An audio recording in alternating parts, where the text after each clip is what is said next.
అఖండ 2 movie మేకర్స్కు మరో shock తగిలింది. ఈరోజు ప్రదర్శించే ప్రీమియర్ షోలకు ధరలు పెంచుతూ తెలంగాణ ప్రభుత్వం ఇచ్చిన జీవోను తెలంగాణ హైకోర్టు సస్పెండ్ చేసింది.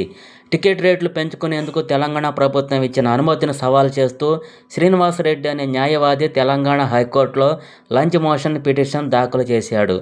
లంచ్ మోషన్ పిటిషన్ విచారించేందుకు హైకోర్టు అనుమతి ఇచ్చింది.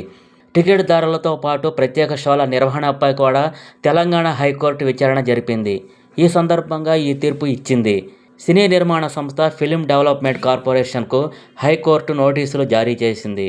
గత వారం విడుదల ఉండగా ఆర్థిక సమస్యల కారణంగా నిలిచిపోయిన ఈ సినిమా ఈ నెల 12న విడుదలకు సిద్ధమయ్యింది.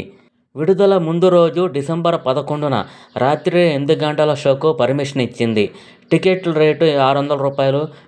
విడుదలైన రోజు నుండి 3 రోజుల పాటు సింగిల్ స్క్రీన్ థియేటర్లలో రూ. 50, మల్టీప్లెక్స్లలో రూ. 100 పెంచుకునేందుకు అనుమతి ఇచ్చింది. అయితే పెంచిన టికెట్ రేట్ల నుండి 20% మూవీ ఆర్టిస్ట్ వెల్ఫేర్ అసోసియేషన్కు ఇవ్వాలని తెలంగాణ ప్రభుత్వం కండిషన్ పెట్టింది. అయితే శ్రీనివాసరెడ్డి అనే న్యాయవాది తెలంగాణ హైకోర్టులో లంచ్ మోషన్ పిటిషన్ దాఖలు చేయడంతో విచారణకు అంగీకరించిన హైకోర్టు ఈ తీర్పు ఇచ్చింది. దీంతో అఖండ 2 సినిమాకు తెలంగాణ హైకోర్టులో చుక్కెదురైంది.